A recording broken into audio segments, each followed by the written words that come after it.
예수님은 마태복음 5장 48절에 온전한 제자, 온전한 그리스도인, 온전한 교회가 되라고 말씀하십니다. 여기서 말하는 온전은 성숙을 의미합니다. 성숙한 제자, 성숙한 그리스도인, 교회도 성숙한 교회가 되어야 합니다. 특별히 세 가지 측면에서 성숙하면 좋겠습니다. 예수님은 마태복음 5장에서 세 가지 측면을 말씀하셨거든요. 팔복, 성품이죠. 성품이라는 측면에서 성숙해야 되고요. 소금과 빛 비유, 생활이죠. 생활 측면에서도 성숙해야 되고요. 천국에서 큰 자, 사명, 사역입니다. 사명과 사역 측면에서도 성숙해야 됩니다. 성숙한 제자, 성숙한 그리스도인, 성숙한 교회를 주님이 원하시는데 우리가 성숙을 향해서 나아간다는 것 굉장히 중요합니다. 그런데 문제는 뭘까요? 성숙으로 나아가는데 최대의 걸림돌이 있습니다. 지난 시간에 말씀드린 의식입니다. 그래서 예수님은 마태복음 6장 1절에 의식을 주의하라 그렇게 경고하십니다. 온전하라 그러나 주의하라. 의식을 주의하라는 말씀입니다. 바리새인 종교적인 행위가 참 많았죠. 그들은 열심히 신앙으로 살려고 노력을 합니다. 특별히 그들은 의를 이루기 위해서 세 가지 의로운 행위에 집중을 했습니다. 그 세 가지 의로운 행위가 뭘까요? 마태복음 6장 2절부터 18절에 나와 있습니다.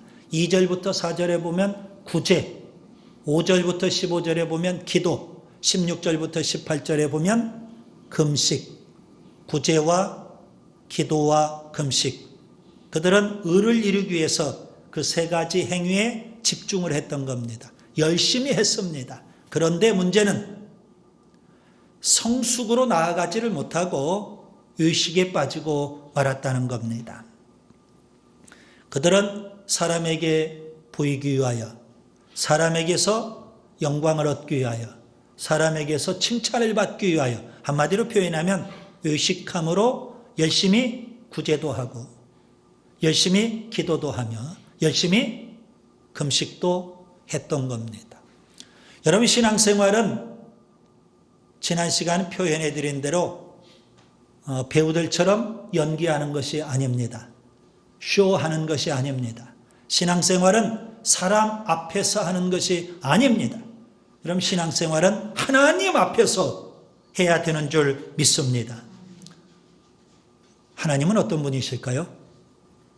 마태복음 6장 4절 우리가 지난 시간에 살펴봤습니다.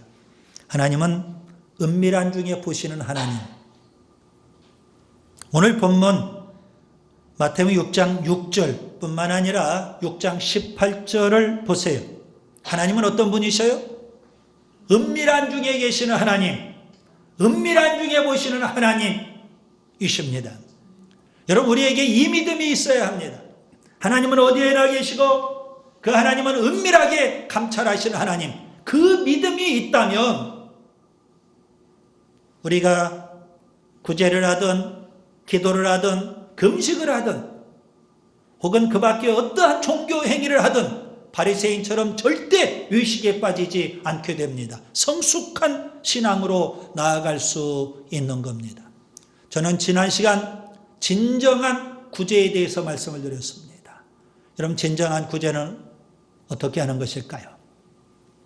바리새인처럼 의식함으로 구제하는 것이 아닙니다. 진정한 구제는 은밀하게 하는 겁니다. 감사함으로 하는 겁니다. 하나님 앞에서 하는 것입니다. 오늘과 다음 시간에는 진정한 기도에 대해서 말씀을 드리려고 합니다. 여러분, 기도란 뭘까요? 우리가 흔히 알고 있는 기도는요, 우리의 필요를 하나님께 간구하는 것, 물론 맞습니다. 우리의 필요를 하나님 앞에 간구할 수 있다는 것 참으로 소중하고 중요하죠. 그런데 여러분, 기도에 대한 일반적인 정의 두 가지가 있습니다. 먼저 그것을 말씀드리려고 합니다. 기도는 하나님과의 대화입니다. 우리 한번 따라서 합시다. 기도는 하나님과의 대화이다. 하나님은 우리와 교제 나누기를 원하십니다. 맨 처음 하나님께서 사람을 창조하실 때 하나님의 형상대로 우리를 창조하셨어요. 우리를 개, 돼지, 짐승과는 달리 왜 하나님의 형상대로 창조하셨을까요? 하나님은 사람과 교제 나누기를 원하셨기 때문에 그렇습니다. 그런데 우리가 기도하지 않는다면 하나님과의 교제를, 하나님과의 대화를 거부하는 행위입니다. 좀 심하게 표현하면 사람이기를 거부하는 행위다. 이렇게 볼 수가 있죠. 기도가 중요합니다. 또 기도는 뭘까요? 기도는 영혼의 호흡입니다. 따라서 하겠습니다. 기도는 영혼의 호흡이다. 여러분, 사람이 숨을 쉬지 않고 어떻게 살 수 있습니까? 물고기가 물을 떠나 살 수 없듯이 예수님의 제자는, 그리스도인은 기도를 떠나 살 수 없는 겁니다. 그래서 좀 심한 표현 같지만 이렇게 표현할 수도 있습니다. 신앙생활은 기도생활이다. 신앙생활은 기도생활이라는 것. 기도생활이 신앙생활이 전부다. 이렇게까지 표현하기도 하는 겁니다. 그렇다면 여러분, 우리가 기도하지 않는다면 어떻게 되는 걸까요? 하나님 없이도 얼마든지 살 수 있다는 그런 교만함 아니겠습니까? 어떻게 공기를 떠나 살 수 있습니까? 하나님 떠나 어떻게 살 수 있습니까? 기도하지 않는다는 것은 하나님 없이도 살 수 있다는 교만함이고 불신앙적인 행위인 겁니다. 오늘 본문을 보세요. 예수님께서는 세 가지 유형의 기도를 말씀하고 계십니다. 본문 5절 바리새인의 기도입니다. 본문 7절 이방인의 기도입니다. 그리고 본문 6절 제자의 기도라고 표현해 보려고 합니다. 세 가지 유형의 기도가 있습니다.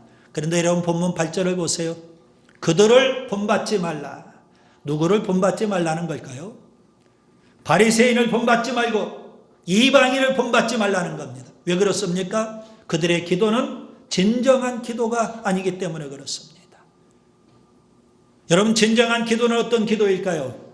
오늘 세 가지 유형의 기도를 우리가 살펴보면 진정한 기도가 어떠한 것인지를 우리가 배울 수 있습니다. 첫째, 바리새인의 기도가 있습니다. 본문 5절을 같이 한번 보겠습니다.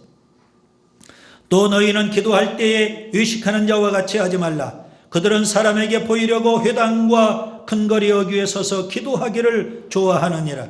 내가 진실로 너희에게 이르노니 그들은 자기 상을 이미 받았느니라. 한마디로 표현하면 바리새인의 기도는 의식하는 기도입니다. 왜 바리새인의 기도를 의식하는 기도라고 할 수 있을까요? 예수님께서는 바리새인의 기도의 세 가지 특징을 지금 지적하고 계십니다. 첫째, 사람에게 보이려고 기도했습니다. 바리새인이 기도하는 동기와 의도가 무엇일까요? 사람에게 보이려고, 사람에게서 칭찬을 받으려고, 사람에게서 영광을 받으려고 기도를 했던 것입니다.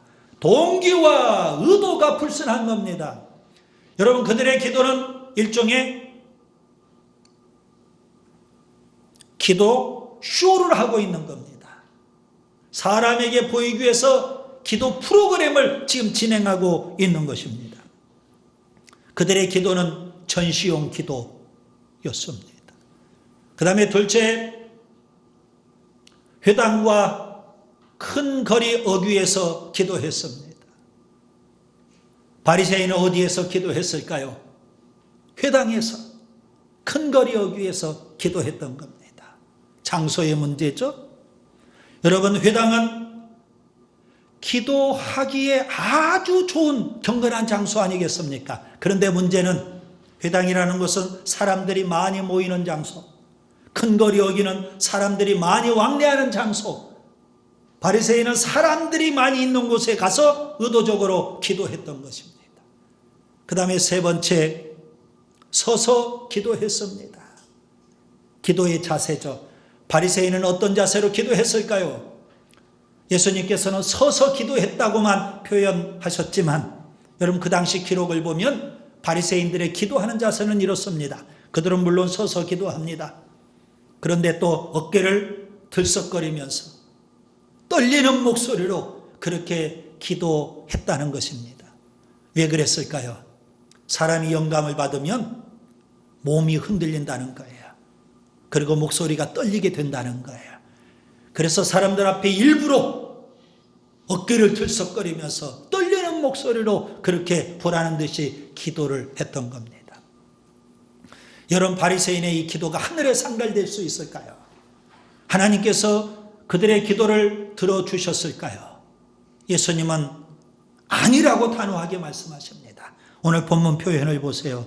그들은 자기 상을 이미 받았느니라. 사람들로부터 그들은 이미 칭찬을 다 받아버렸습니다. 기도 참 잘한다. 기도 참 열심히 한다. 하나님은 그들의 기도에 응답하지 않으십니다. 여러분, 그들의 기도는 응답이 없는 기도입니다. 그들은 응답이 없는 기도를 사람들 앞에 자꾸 남발했습니다. 허공을 떠도는 메아리에 불과했고 소음에 불과했어요. 얼마 전에 책 제목으로 나왔죠. 천국에서 잡동사니 취급받는 기도 아닌 기도였을 겁니다. 그런데 바리새인의 기도에서 우리가 배워야 될 것 딱 한 가지는 있습니다. 뭘까요? 기도하기를 좋아하느니라. 여러분, 바리새인은 기도하는 거 부담스러워하지 않았습니다. 기도하는 거 싫어하지 않았습니다. 기도하는 걸 좋아했습니다. 기도하는 걸 즐거워했습니다. 마치 배우가 관객들 앞에서 연기를 할 때, 여러분, 관객이 많으면 많을수록 얼마나 신바람이 나겠어요. 그와 같이 바리새인들이 사람들 앞에서 신바람이 나듯 그렇게 기도를 했던 겁니다. 그들의 기도에 대한 열심은 참으로 대단하지만 잘못된 열심이었습니다. 찬송가 364장, 방금 전에 우리가 봉헌 찬송으로 드렸죠. 내 기도하는 그 시간, 그때가 가장 즐겁다.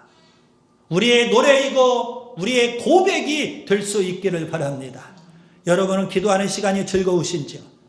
여러분, 기도하는 시간을 기다리고 계시는지요? 기쁨으로 기도해야 됩니다. 기도하기를 좋아해야 되는 겁니다. 날마다 기도하는 경건한 습관을 들여야 하는 줄 믿습니다. 둘째, 이방인의 기도가 있습니다. 본문 7절 같이 한번 보겠습니다. 또 기도할 때에 이방인과 같이 중언부언하지 말라. 그들은 말을 많이 하여야 들으실 줄 생각하느니라. 한마디로 표현하면 이방인의 기도는 중언부언하는 기도입니다. 여러분, 여기 중언부언한다 이 말은 이 말하고 저 말하고 횡설수설한다 그런 의미도 되겠지만, 여기 중언부언한다 이 말은 같은 말을 계속 반복한다 그런 의미입니다. 여러분, 이방인들이 그들이 섬기는 우상 앞에 가서 기도할 때 그들은 주문을 외우듯 합니다. 같은 말을 계속 반복하며 중얼거리는 겁니다. 예수님은 지금 그것을 생각하시면서 말씀하고 계시는 겁니다. 어떤 사람은 중언부언하지 말라 이 말씀을 기도를 반복하지 말라는 의미로 잘못 해석하기도 합니다. 기도를 반복하지 말라, 주님은 그런 의도로 말씀하신 것은 아니거든요. 앵무새처럼 입술로만 기도를 반복하지 말라는 겁니다. 예수님께서도 기도를 반복하셨죠. 마태복음 26장에 보면 겟세마네 동산에서 예수님이 기도하실 때 땀이 땅에 떨어지는 핏방울이 되듯이 그렇게 기도를 하셔요.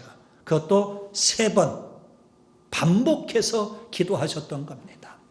고린도후서 12장에 보면 사도 바울도 반복해서 기도를 했습니다. 그는 몸의 가시 문제, 육체의 가시 문제를 놓고 하나님 앞에 기도할 때 동일한 내용을 갖고 3번 거듭 반복하며 기도했던 겁니다. 여러분, 기도할 때 문제는 뭘까요? 입술로만 기도할 거냐, 아니면 마음을 담아서 기도할 거냐, 이게 문제가 되는 겁니다. 어찌 이방인들만 중언부언하고 있을까요? 주문 외우듯이 그렇게 중언부언하는 것 이방인의 기도 문제만은 아닙니다. 예배당 안에 있는 우리들 가운데서도 중언부언 기도하는 경우가 있더라는 겁니다. 예를 들면 주기도문을 해요. 주님이 가르쳐 주신 얼마나 귀한 기도입니까? 그런데 우리 모두가 다 주기도문을 암송하고 있지 않습니까? 그냥 생각성 없이 의미도 생각해 보지도 않고 암송하고 있으니까 주문 외우듯 그렇게 기도하고 있는지, 아니면 마음을 담아서 한 구절 한 구절 깊이 의미를 생각하며 기도하고 있는지. 만약에 주기도문을 주문 외우듯이 한다면 그건 역시 중언부언하는 것과 뭐가 다를 바가 있겠느냐. 또 이런 경우도 있겠죠. 개인 기도를 할 때 기도 많이 하는 사람들 보면 매일같이 우리가 기도를 해요. 우리 개인의 기도 제목들이 있지 않습니까? 그런 기도 제목을 놓고 매일 기도하다 보면 표현이 거의 비슷해요. 주기도문 외우듯이 거의 비슷한 표현의 그런 문장들을 우리가 외우면서 기도하고 있는 겁니다. 그러다 보면 어느 날 그냥 입술로만 기도하는 경우들이 있지 않느냐.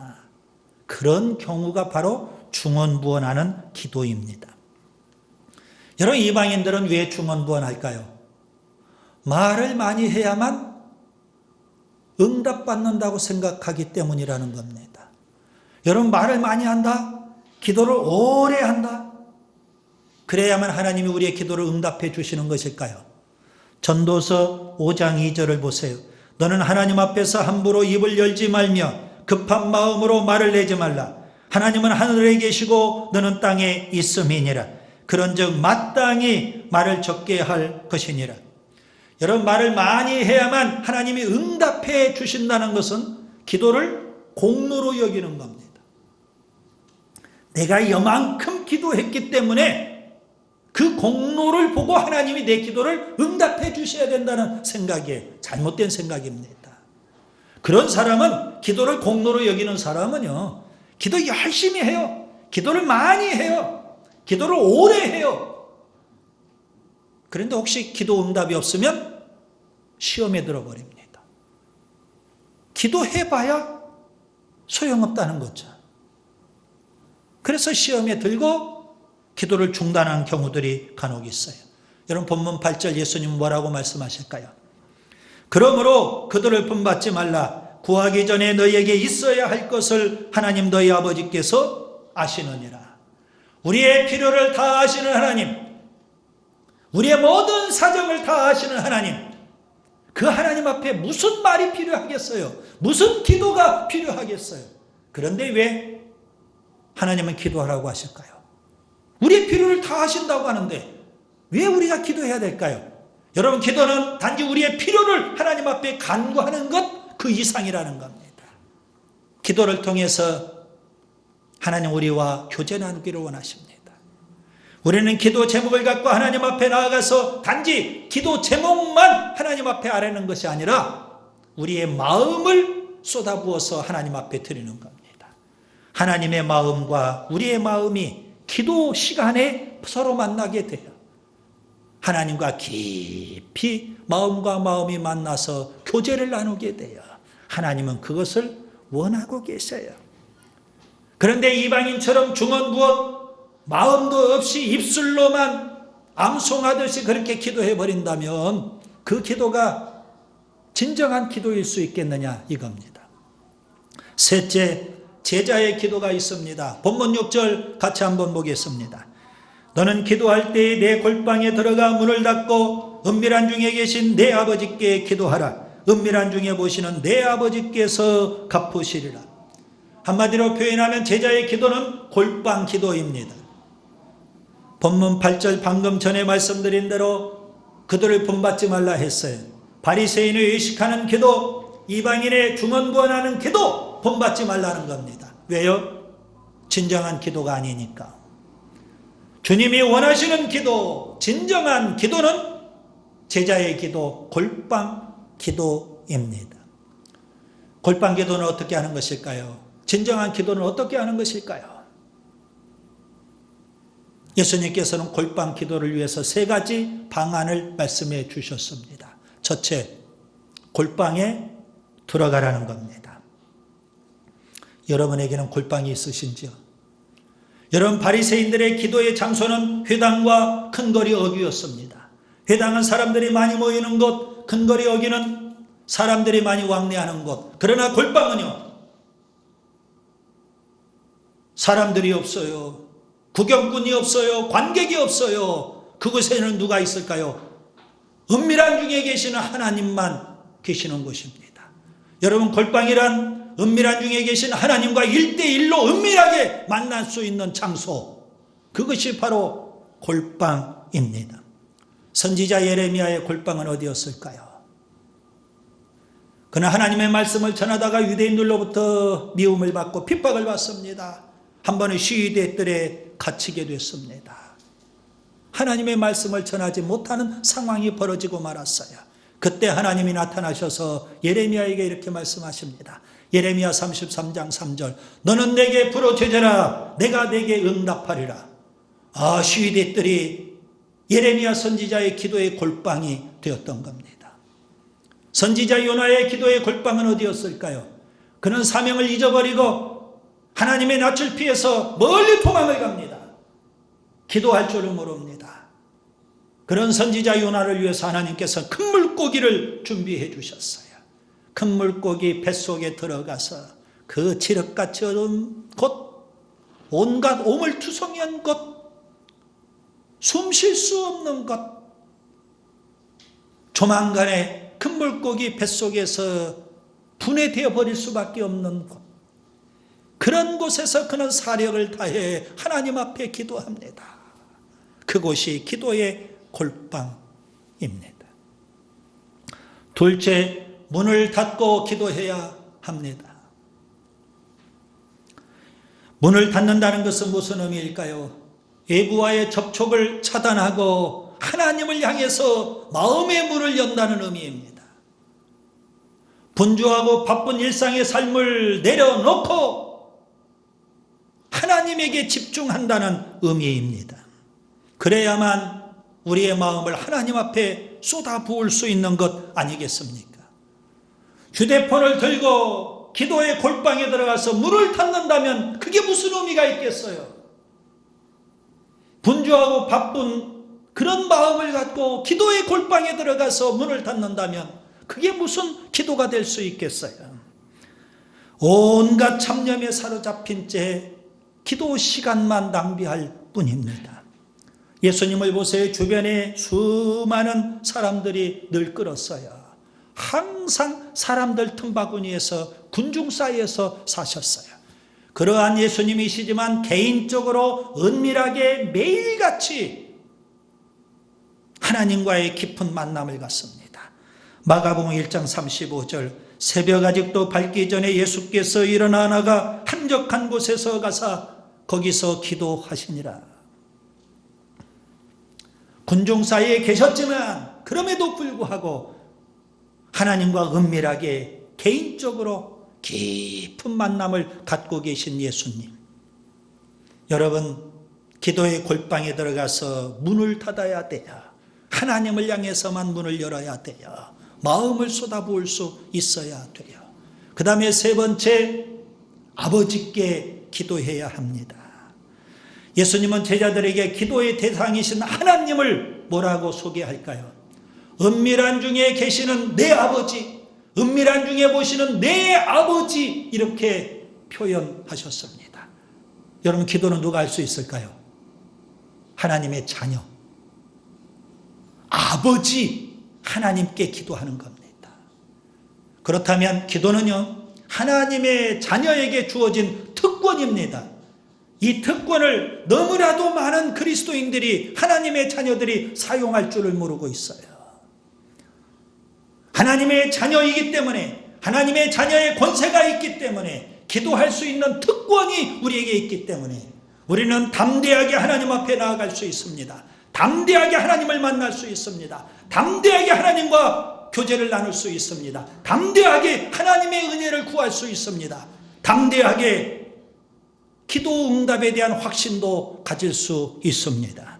히브리서 4장 16절, 그러므로 우리는 긍휼하심을 받고 때를 따라 돕는 은혜를 얻기 위하여 은혜의 보좌 앞에 담대히 나아갈 것이니라. 누가 기도할 수 있어요? 하나님의 자녀의 권세가 있어요. 기도의 특권이 우리에게 주어져 있다고요. 말씀을 정리합니다. 바리새인은 기도하기를 좋아했습니다. 기도에 힘썼습니다. 기도에 열심을 냈습니다. 그런데 그들은 성숙으로 나아가지 못하고 의식에 빠지고 말았습니다.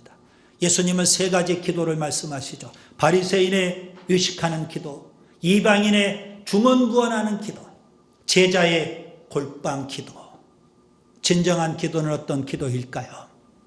의식하는 기도도 아니고 중언부언하는 기도도 아니고 골방 기도입니다. 어떻게 해야 될까요? 골방에 들어가야 됩니다. 문을 닫아야 됩니다. 아버지께 마음을 쏟아 부어야 합니다.